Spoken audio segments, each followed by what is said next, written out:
ओम शांति। पहले हमने देखा कि कैसे सेवाएं बढ़ने लगी थी। जैसे कि आश्रम जो अमृतसर में निर्मल स्वामी जी के आश्रम पर दादियों को बुलाया था और उस समय दादी जानकी जी और दादी रुक्मिणी जी गए थे और उन्होंने वहाँ पे जाकर बहुत अच्छी तरह से बाबा का सत्य परिचय दिया। सबको अच्छा लगा। उनकी धारणाएं देखकर तो वो तो बहुत खुश हो गए। उन्होंने सबको मतलब वहाँ पे जो भी लोग आए थे उनको भी ये ज्ञान बहुत अच्छा लगा। उन्होंने कहा कि आप यहाँ पे रुक जाओ, हम आपको जगह देंगे, ऐसे करेंगे। फिर वहाँ पे दादियाँ जो थी वहाँ पे रुकने के लिए तैयार हो गए और उस समय निर्मल स्वामी जी ने उनको एक थाली भरकर फ्रूट दे दिए और फिर थोड़े पैसे दिए थे आने जाने का गाड़ी भाड़ा। लेकिन दादियों ने एक ही साइड का भाड़ा लिया और दूसरे साइड का नहीं लिया। दादी ने कहा कि अभी हम यहाँ पे रुकने वाले हैं और रुकने के कारण हम एक साइड अपने निमंत्रण देने के ऊपर हम आए थे तो हम एक ही भाड़ा ले सकते, दूसरा भाड़ा हम नहीं ले सकते। और फिर वहाँ पे दोनों दादियाँ अलग अलग जगह पे जाकर अलग लोगों को बहुत अच्छी तरह से बाबा का सत्य परिचय देते थे और वहाँ पे लोगों को बहुत अच्छा ये ज्ञान लगा। इस तरह से वहाँ पे बहुत सेवाएं बढ़ती गई। अपना एक ब्रह्मा कुमारी इसका सेंटर भी स्थानिक सेंटर बन गया और उसमें बहुत सारे लोग आने लगे। लेकिन कई लोग जो थे वो विरोधी भी थे, लेकिन कई लोगों को विरोध करते हुए भी सत्य ज्ञान समझ में आने के कारण वो उनको छोड़ नहीं सकते थे, वो आते ही थे वरना उनको सत्य परिचय उनको मिलने के कारण। अभी हम देखते हैं कि जैसे ईश्वरीय सेवा के विभिन्न कार्यक्रम, जैसे कि बाबा ने स्थान स्थान पर भिन्न भिन्न भाषाओं में भिन्न भिन्न जो अपने त्योहार है अलग अलग तरीके के, उस त्योहारों के बारे में जैसे कि दीपावली, नवरात्रि, जन्माष्टमी, शिवरात्रि, रक्षाबंधन, अभी ये तो लोग सब मनाते हैं लेकिन उसका उनको आध्यात्मिक रहस्य मालूम नहीं है। वो सिर्फ कथाएं सुनते हैं। लेकिन आध्यात्मिक रहस्य ब्रह्मा कुमारी बहनें सुनाती थी और सबको कहते थे कि आप हमारे सेंटर पर आओ। इस तरह से वो लोग सेंटर पर आते थे तो सुबह दोपहर शाम क्लासेस चलते थे और उस क्लासेस होने के कारण उस समय सत्य बाबा का परिचय दिया जाता था। परमपिता परमात्मा शिव निराकार है और वो आकर कैसे ज्ञान सुनाते हैं। इस तरह से वहाँ पे बहुत सारी सेवाएं होती थी। उसके बाद में लोगों के पास अलग अलग किताबें, बाबा के जो पैम्पलेट्स, पत्र ऐसे तरह से बनवाकर देश विदेश के राजाएं, महाराजा है, धार्मिक नेता है, फिर नेताओं के बड़े बड़े नेताएं जो थे, उसके बाद में जो भी गवर्नमेंट के लोगों के पास या विश्वविद्यालय में के अंदर ऐसे अलग अलग वहाँ पे पत्रों के द्वारा उनको लेटर भेजा जाता था, परमात्मा का संदेश दिया जाता था, उनको निमंत्रण किया जाता था कि आप आओ माउंट आबू और देख लीजिए। एक उदाहरण के तौर पर नेपाल के जो राजा थे उनको भी 1 जुलाई 1953 में एक पत्र लिखा था और उनको किताबें भेजी गई थी। तो उनमें भी उनको कहा था कि परमपिता परमात्मा आ चुके हैं। उन्होंने उसका जवाब भी दिया। उन्होंने स्नेहपूर्वक और आदरपूर्वक बाबा के लिए उन्होंने उसका पत्र का जवाब दिया था। उसके बाद में जैसे कि वहाँ पे अपने जो भारत के राष्ट्रपति डॉक्टर राजेंद्र प्रसाद जी को भी उस समय 1 जुलाई 1953 को पत्र भेजा गया था। उसमें उनको माउंट आबू आने के लिए निमंत्रण दिया गया था। उन्होंने उस निमंत्रण के ऊपर आभार व्यक्त किया, धन्यवाद दिया और उन्होंने कहा मैं कभी ना कभी आ जाऊंगा, लेकिन वो आए नहीं। इस तरह से उनको भी वहाँ पे निमंत्रण दिया था। उसके बाद में जैसे कि अलग अलग धर्म के अलग अलग भाषाओं के बहुत सारी सेवाएं चलती रही। फिर उसके बाद में नेपाल के राजा जो थे उन्होंने एक बार बाबा के लिए लेटर लिखा दादा विश्व किशोर जी के नाम पर। उन्होंने लिखा था कि आपके दादा लेखराज जी जो है वो हमारे यहाँ पे नेपाल में राजा के तख्तपोशी के समय आए थे और उस समय उनको भी राजगद्दी पर बिठाकर राजगद्दी पर बिठाकर उनको बहुत सम्मानित किया हुआ था। ऐसा फोटो हमारे पास है, हम बहुत उनका आभार व्यक्त करते हैं। ऐसे तरह से उन्होंने 24 जुलाई 1953 में उसका उत्तर दिया था। उसके बाद में गीता जयंती आने वाली थी, तो गीता जयंती के ऊपर कैसे गीता का भगवान कौन, उसके लिए ब्रह्मा कुमारीज ने अलग अलग पैम्पलेट अलग अलग लोगों के पास अलग अलग भाषाओं में देश विदेश मना अंग्रेजी हिंदी भाषाओं में भी ऐसे पर्चे छपवाए थे और सब जगह पे पर्चे छपवा कर सबको बांटे जाते थे। और उसमें बहुत अच्छी तरह से गीता का भगवान कौन है उसके लिए युक्ति से उनको समझाया जाता था। कई लोग जो थे अभी उनको तो परमपिता परमात्मा का परिचय न होने के कारण परमात्मा का दिव्य नाम, दिव्य कर्तव्य, दिव्य जन्म, इसलिए वो अपने को हिंदू कहलाते थे। लेकिन हम उनको कहते थे कि हम आदि सनातन देवी देवता धर्म के हैं, न कि हम हिंदू धर्म के हैं। तो उनको आश्चर्य लगता था कि ये बातें उन्होंने कभी सुनी नहीं थी। लेकिन तो भी कई लोग जो थे उस समय ही जो भारत में जैसे बम्बई में वहाँ पे 3, 4 और 7 दिसंबर के समय एक टाइम्स ऑफ इंडिया में मेरी और ईसा का एक फोटो छपने वाला था, चित्र प्रकाशित हुआ था और उसमें ईसा को मोर मुकुटधारी बताया गया था। अब ईसा मोर मुकुटधारी कैसे हो सकता है, लेकिन उनको कुछ पता नहीं, उन्होंने उसको अपना जैसे कृष्ण है वैसे उन्होंने भी वैसे वहाँ पे फोटो छपवा कर ऐसे छपवा दिया। लेकिन हमने भी उस समय हर एक को कहते थे कि गीता का भगवान कृष्ण, अगर कृष्ण भगवान है तो अर्जुन ने ऐसे क्यों कहा कि मुझे साक्षात्कार कराओ। अभी उनके सामने तो स्वयं मनमोहित करने वाला कृष्ण का रूप था, तो भी उन्होंने ऐसा क्यों कहा। फिर उसके बाद में कंस है, जरासंध है, अलग अलग लोगों ने कृष्ण को गाली क्यों दी। अगर भगवान होते तो गाली नहीं दे सकते थे। इससे सिद्ध होता है कि गीता का भगवान परमपिता परमात्मा शिव जो है वो निराकार है और उन्होंने आकर सत्य ज्ञान के द्वारा परिचय देते। गीता में भी लिखा है मैं अजन्मा हूँ, अभोक्ता हूँ। फिर कहते हैं मूढ़मती लोग जो है मुझे साधारण तन में देखकर मुंज जाते हैं। अभी उनको पता ही नहीं कि परमात्मा कैसे ब्रह्मा के तन में आकर ज्ञान सुनाते हैं। इस तरह से उनको भी स्पष्ट रीति से लोगों के पास हम बताते थे। लेकिन लोगों के अंदर मन में भय था, लोगों के अंदर निराशा थी, तो कई लोग जो थे वो धर्म में कन्वर्ट होने लगे।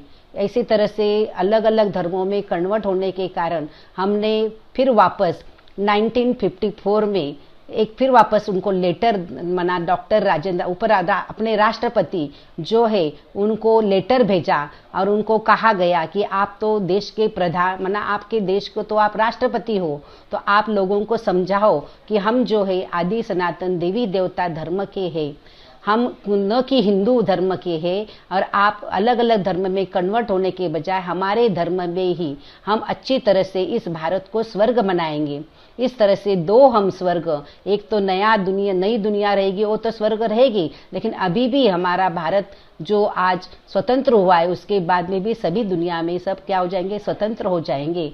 तो आप कुछ ना कुछ करो। लेकिन धर्म नेताएं या बड़े बड़े नेताएं उनके हाथ में भी ये कुछ नहीं होता है, इसलिए उन्होंने भी उस समय कुछ नहीं किया। इसी तरह से कहा जाता था लोगों के पास फिर अलग अलग पर्चे से कि गीता का भगवान कौन। अब उसमें कहा जाता था कि कृष्ण जो है द्वापर के समय लोग समझते थे कि द्वापर में आया, लेकिन हम कहते थे उनको कि कृष्ण जो है पहला प्रिंस सतयुग में आता है और उनका स्वयं होने के बाद उनका नाम जो होता है श्री लक्ष्मी और श्री नारायण। इस तरह से लोगों को समझाया जाता था कि अभी पुरानी दुनिया का विनाश होने वाला है और नई दुनिया की स्थापना हो रही है। तो परमपिता परमात्मा जो साधारण मानवी तन में आए हैं, आप भी आकर पहचानो। ऐसे तरह से लोगों के ज्ञान सुनाकर लोगों को बहुत अच्छा लगता था। बहुत सारे लोग आने के लिए तैयार हो गए। ऐसे काफ़ी संख्याएं अपनी बढ़ती जा रही थी। उसके बाद में जैसे कि कहा जाता है कि जापान में एक विश्व सम्मेलन होने वाला था और विश्व सम्मेलन में ब्रह्मा कुमारीज को भी निमंत्रण किया गया था। उस निमंत्रण के ऊपर अपनी मम्मा जो थी, मम्मा ने मना अपने जो ब्रह्मा कुमार दादा विश्व किशोर जी थे उनको, और फिर ब्रह्मा कुमारी दादी प्रकाश मणि जी और ब्रह्मा कुमारी दादी रतन मोहिनी जी को जापान में भेजा। और फिर वहाँ पे जाने के बाद सेवाएं बहुत अच्छी तरह से चलने लगी। वहाँ पे दादियों ने भाषण किया। उस समय दादियों ने कहा कि परमपिता परमात्मा कैसे साधारण तन में आकर कैसे ज्ञान सुनाते हैं, मतलब खुले शब्दों में उन्होंने अच्छी तरह से लोगों को समझाया। इस तरह से वहाँ पे ज्ञान सुनाते थे। फिर उसके बाद में रतन मोहिनी दादी जी कहते हैं कि हमको भी एक टॉपिक मिला था, विश्व में शांति या व्यक्तिगत शांति होनी चाहिए। अब हमने उस समय उनको कहा कि विश्व में शांति कैसे हो सकती, विश्व में शांति करने का कार्य तो एक परमपिता परमात्मा का ही है, न कि मनुष्यों का है। इसलिए वहाँ पे उनको परिचय देकर उनको भी कहा जाता था विश्व में शांति चाहिए। लेकिन आज मनुष्यों के मन जो है बहुत अशांत है। मनुष्यों के मन के अंदर विकारों के कारण मनुष्य पहले सोचता है, फिर उसके अंदर इच्छा उत्पन्न होती है, और इच्छा उत्पन्न होने के बाद उसके पास कर्म होते हैं। अब उसके कर्म जो है भ्रष्ट कर्म होने के कारण उसके पास शांति नहीं हो सकती है। तो कर्म का आधार मन के ऊपर होता है, लेकिन मन का आधार भी किसके ऊपर है? तो मन को शांति चाहिए, तो मन का आधार है बुद्धि के ऊपर। अब बुद्धि जो है वो बुद्धि आज लोगों की मना शक्तिहीन हो गई है, उसके अंदर शक्ति नहीं है। तो बुद्धि शक्ति न होने के कारण आज कुछ भी बातें वो समझते नहीं। तो बुद्धि को शक्ति मिलने के लिए क्या करना चाहिए? क्योंकि मनुष्यों का मन बुद्धि के द्वारा मना समझ न हो तो कर्म कैसे अच्छे करेगा। इसलिए बुद्धि को चाहिए ज्ञान। ज्ञान बुद्धि का खुराक है, और ज्ञान मना नॉलेज के द्वारा ही हम अच्छी तरह से समझ सकते हैं कि कैसे परमपिता परमात्मा शिव को याद करने से, उनके साथ योग लगाने से, संबंध जुड़ाने से हमारा मन शांत होगा। इस तरह से हम उनको कहते थे कि भारत का प्राचीन राजयोग जो है वो परमपिता परमात्मा शिव ने सुनाया है। इस तरह से उनको भारत का प्राचीन राजयोग हमने उनको समझाया। ऐसे तरह से वहाँ पे लोगों के साथ बातें होती थी, उनको भी एक ज्ञान बहुत अच्छा लगा। वो लोग फिर हमको बहुत समय से वहाँ पे रुका दिया। हम कहते थे उनको कि इतने एटम्स बने हैं, इतने बॉम्ब्स बने हैं, इतना सब कुछ बना है, तो अब क्या होने वाला है? विनाश तो होने ही वाला है कभी ना कभी तो। लेकिन उसके पहले परमपिता परमात्मा शिव जो साधारण मानवीय तन में, जिसको प्रजापिता ब्रह्मा कहा जाता है, तो उनके तन में आकर एक ज्ञान नॉलेज सुना रहे, और एक ज्ञान हम आपको दे रहे। एक ज्ञान सुनकर हम भविष्य में विश्व महाराजन विश्व महारानी हम बन सकते हैं। इसलिए आप भी क्या करो, परमात्मा का परिचय लो। फिर एक भाषा, एक धर्म, एक मत, सब कुछ एक हो जाएगा। फिर 2500 वर्ष कोई युद्ध नहीं लगेगी, कोई दुख नहीं होगा, वहाँ पे कोई अशांति नहीं होगी, मना सारी दुनिया खुशहाल रहेगी, जिसको स्वर्ग कहा जाता है। फिर बाद में कहा गया कि आप उल्लना न दे कि अरे भगवान आए थे और हमको पता भी नहीं लगा, आपको मालूम था तो आपने हमको क्यों नहीं बताया। इसलिए हम आपके पास आए हैं। परमपिता परमात्मा शिव का संदेश जो निराकार है उनका संदेश, नहीं तो आप उल्लना देंगे कि आपको मालूम हो कि भी आपने हमको नहीं बताया। इसलिए हम आपको परमात्मा का परिचय देने के लिए यहाँ पे सेवा में उपस्थित हुए हैं। तो आओ हम परमात्मा को कैसे याद करें, जिसको मेडिटेशन कहा जाता है। जापान में शिवजी की प्रतिमा जैसा एक प्रयोग किया जाता है। जैसे कि दादी प्रकाश मणि जी कहते हैं कि वहाँ जो एनआई को कि वहाँ पे एक संस्था थी, उस समय विश्व धर्म सम्मेलन में उन्होंने बुलाया था। उस धर्म सम्मेलन के वहाँ पे उस संस्था के पास वो दादी जी सब गए थे। तो वहाँ पे उन्होंने देखा कि वो लोग एक आसन पर बैठ जाते हैं और थोड़ी दूरी के ऊपर एक स्टैंड रखा जाता है, और उस स्टैंड के ऊपर एक पत्थर रखते हैं, और उस पत्थर के ऊपर वो अपना लक्ष्य केंद्रित कर फिर उसके बाद में वो मन को एकाग्र कर देते हैं, और फिर वो लोग उसका ध्यान अवस्था में बैठ जाते हैं। तो इस तरह से दादी जी ने देखा तो उनको पूछा गया कि आप ये क्या करते हो। तो उन्होंने कहा कि ये जो पत्थर जो है आत्मा परमात्मा का मिलन संबंध जुड़ाने का एक कार्य करता है और फिर इससे हमको शांति मिल जाती है। ये आत्मा और परमात्मा का एक पुल है, इस पुल से हम परमात्मा से मिलन मनाते हैं। तो दादी जी ने उनको पूछा कि आपने जो ये पत्थर रखा, इस पत्थर तो ऐसा ही क्यों पत्थर, दूसरा पत्थर क्यों नहीं रखा। तो उन्होंने कहा कि हमको तो परंपरा से चला आया है, हमको पता नहीं, आप हमारे संस्थापक जो है उनको पूछो। तो दादी जी ने उनके पास जाकर उनको प्रश्न किया कि आपने ऐसा ही पत्थर क्यों रखा है। तो उन्होंने कहा कि नहीं, हमको इसके बारे में कुछ पता नहीं है, तो आप जानते होंगे इसलिए आपने प्रश्न किया, तो आप क्या जानते हो हमको बता दो। तो दादी जी ने उनको कहा कि हम जानते हैं कि ऐसे ही भारत में बहुत सारी जगह पे स्थान स्थान पर मंदिरों में ऐसे ही मूर्ति की पूजा होती है, उसको भारतवासी हम लोग शिवलिंग कहते हैं। शिव एक गुणवाचक नाम है। शिव का अर्थ होता है कल्याणकारी।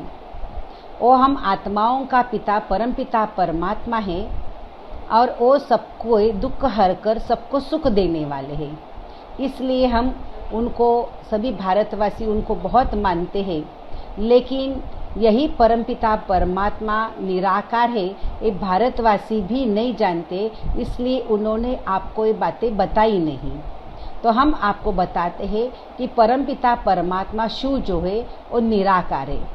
अगर उस पत्थर को आप देखेंगे तो उसको कोई कपड़ा आदि पहनाते नहीं है, लेकिन देवी देवता जो होते हैं उनको नहलाया धुलाया जाता है, कपड़ा पहनाया जाता है। इससे अर्थ सिद्ध होता है कि परमपिता परमात्मा शिव जो है हम और आपका और सारे विश्व का पिता है। और वही पिता निराकार होने के कारण वो साधारण ब्रह्मा के तन में, जिसको प्रजापिता कहा जाता है, उनके तन में प्रवेश होकर यह नॉलेज सुनाते हैं, वो अपना परिचय देते हैं। तो ऐसी बातें वो सुनकर वहाँ के सब लोग बहुत खुश हो गए, उनको इसका अर्थ समझ में आया। फिर उसके बाद में उन्होंने थोड़े समय के बाद दादा आनंद किशोर भाई को उनको कहा कि आप तो शाकाहारी हो, तो हमको तो ये सब खाने की आदत है, अगर हम पशु पंछियों को नहीं खाएंगे तो फिर पशु पक्षियों की संख्या बहुत बढ़ती जाएगी और अभी भी काफ़ी संख्या में वो बढ़ जाते हैं, इसलिए इनको खाना जरूरी है। तभी भाई जी ने कहा कि ऐसा नहीं है, क्योंकि मनुष्यों की संख्या काफ़ी बढ़ रही है, जानवरों की संख्या कम हो रही है। अगर मनुष्यों को सभ्य मनुष्य कोई खा नहीं सकता है, मनुष्यों को खाएगा तो उसको अपराध माना जाता है, उसको अत्याचार किया करते हैं, तो वो किसी को भी कंप्लेंट करता है। इसलिए मनुष्य को कोई नहीं खाता है। लेकिन जानवर जो है उनके ऊपर कितना अत्याचार भ्रष्टाचार, उनके ऊपर कैसे अन्याय होता है, एक पाप कर्म हो जाता है, अपराध हो जाता है, लेकिन तो भी लोग जानवरों को मारते हैं क्योंकि जानवर कुछ बोलता नहीं है। अगर जानवर भी बोलेगा तो भी अपनी दुख दर्द की बात बता सकता है, मतलब उसके अंदर भी धड़कन है, उसके अंदर भी तड़पन होती है। तो ये सब हम देखते हैं ना, लेकिन मनुष्य कैसे बात करता है लेकिन जानवर नहीं करता है। इस तरह से उनको समझाया, तब वो लोग चुपचाप बैठ गए, क्योंकि उनके पास कोई बताने का कुछ है ही नहीं था, तो सब चुपचाप होने लगे, बैठ गए।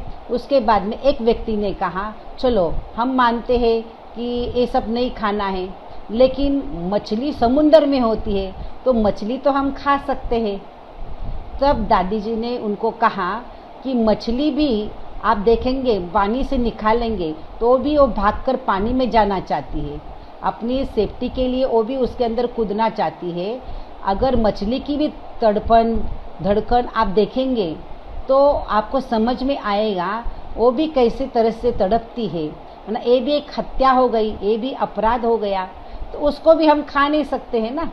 लेकिन कई लोग जो होते हैं, खाने की आदत होने के कारण बहानेबाजी बहुत बनाते हैं, इसलिए उनको कहा जाता है कि ऐसी कोई चीज़ नहीं खानी है, कि बहुत सारी चीज़ें इस पृथ्वी पर उनको, मनुष्यों को मिलती है जो खाने योग्य है। इस तरह से समझाया, उनको बहुत ही अच्छा लगा।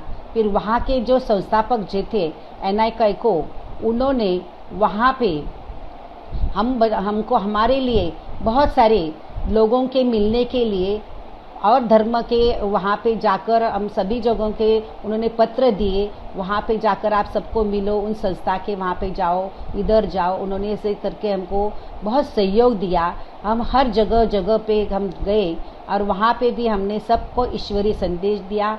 सबको कहा कि परमपिता परमात्मा शिव जो है निराकार है, वो आए हैं, वो कैसे पुरानी दुनिया का विनाश और नई सतयुग की स्थापना कर रहे। तो साधारण ब्रह्मा तन में परमात्मा आए, ऐसे संदेश सबको दिया। वो लोगों को भी बहुत अच्छा लगा, वो लोग भी बहुत खुश हो गए। कई संस्थाएं जो थी, जैसे कि एक बौद्ध धर्म की संस्था जी थी, वो तैनिस को करके उसका नाम था, उन्होंने तो हमको कल्प वृक्ष का एक बहुत सारी चित्र बनवाकर उन्होंने दिए। हम वो सब चित्र ऐसे ही लोगों में बहुत बांट दिए। फिर उसके बाद में वहाँ पे जापान में मारवाड़ी लोग, फिर वहाँ पे गुजराती व्यापारी लोग वहाँ पे बसे हुए थे, उनको भी जाकर एक ज्ञान सुनाया। उनको भी एक ज्ञान बहुत अच्छा लगा। वो लोग कहने लगे कि हमको एक ज्ञान बहुत अच्छा लगा, आप यहाँ ही ठहर जाओ, हमको आप छोड़ के नहीं जाना, क्योंकि हमको भी आगे बढ़ना है। उन्होंने इस तरह से रुकवाना चाहा, लेकिन दादी जी ने कहा कि हमको तो आगे तो जाना ही पड़ेगा। फिर उसके बाद में दादा आनंद किशोर भाई कहते हैं कि हम वहाँ पे 1 साल रुके। वहाँ पे हम सिंगापुर, मलया, फिर हांगकांग, टोक्यो, फिर उसमें हर जगह पे इसमें हम चले गए।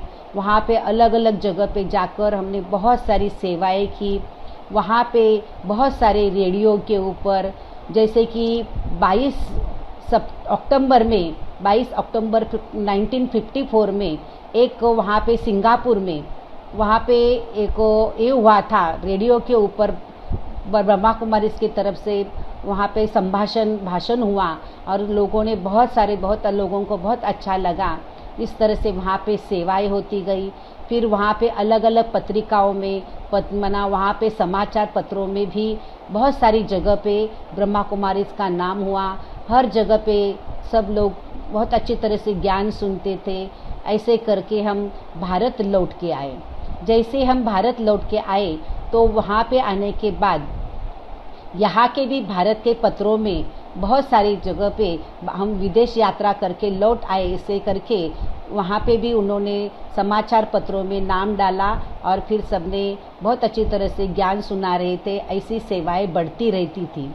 उसके बाद में सिंगापुर में जो एक स्टैंडर्ड करके एक पत्रिका निकलती है, सिंगापुर स्टैंडर्ड, तो उस पत्रिका में भी ब्रह्मा कुमारी कहती है कि एक कलयुग का विनाश होने वाला है और सतयुग आने वाला है। ऐसे तरह से उन्होंने भी छपवाया था। उसके बाद में 1955 में फिर वापस एनआई को संस्था को 1 मार्च को उनको वहाँ पे लेटर भेजा गया। उनको कहा गया कि परमपिता परमात्मा शिव जो है वो आ चुके हैं, वो भारत में 5000 साल के बाद वापस आए हैं और नई दुनिया की स्थापना करें। ऐसे तरह से उनको भी एक ज्ञान फिर वापस उनको भेजा गया था। उसके बाद में हर जगह पे सेवाएं होती गई। हम वहाँ से मद्रास से बम्बई आ गए। इस तरह से सेवाएं करते करते हम आबू पहुँच गए। अभी हम देखते हैं उसके बाद में कि आगे जो वहाँ पे एक धर्म संस्था जो थी वो चित्रकूट में, उस धर्म सम्मेलन वहाँ पे होने वाला था। उस धर्म सम्मेलन में ब्रह्मा कुमारी को भी आमंत्रित किया हुआ था। वो चित्रकूट में हम लोग वहाँ पे दादी प्रकाशमणि जी, दादी गंगे दादी, फिर उसके बाद में ब्रह्मा कुमार भाई आनंद किशोर, फिर आत्म मोहिनी दादी, ऐसे रतन मोहिनी दादी, ऐसे तरह से वहाँ पे सब लोग गए थे। और उस समय उन्होंने देखा कि कैसे वहाँ पे बड़े बड़े महात्माएं, धर्मात्माएं, बहुत विद्वान पंडित सब लोग आए हुए थे और वहाँ पे सभी मंच के ऊपर खड़े होकर अपना अपना भाषण कर रहे थे। लेकिन एक भाषण करता था, उसके बाद में वो भाषण पूरा हो जाने के बाद दूसरा आता था और दूसरा आकर सुनाता था तो पहले वाले की वो गलती निकालता कि बहुत शास्त्र पढ़े लिखे हुए थे तो एक दो की सब लोग क्या करते थे, ऐसे उल्टी पुल्टी बातें सुनाते थे। लड़ाई झगड़ा हुआ, बहुत कुछ बातें वहाँ पे हुई।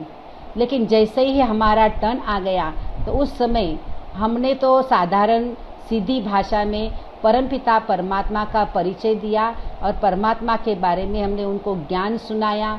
इस तरह से वहाँ पे बहुत एक संत कृपालु स्वामी भी आए थे, उनको भी हमने अच्छी तरह से ज्ञान सुनाया। उनको भी वहाँ पे जैसे कि 7 मार्च 1955 में उनको एक लेटर भेजा गया, उनको भी परमात्मा का संदेश दिया गया कि परमपिता परमात्मा साधारण मानवी तन में आकर अपना परिचय दे रहे और वही आकर हमको ज्ञान सुनाकर नई दुनिया की स्थापना कर रहे। तो आप भी एक बार माउंट आबू आओ और पधारो, देखो।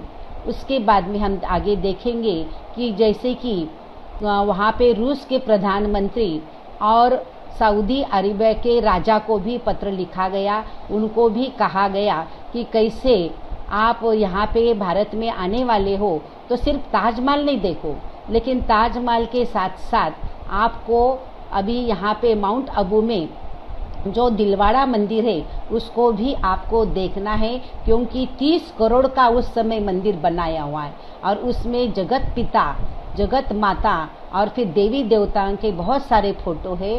तो आपको ये जरूर देखना चाहिए, इसलिए आप भी यहाँ पधारो। ओम शांति।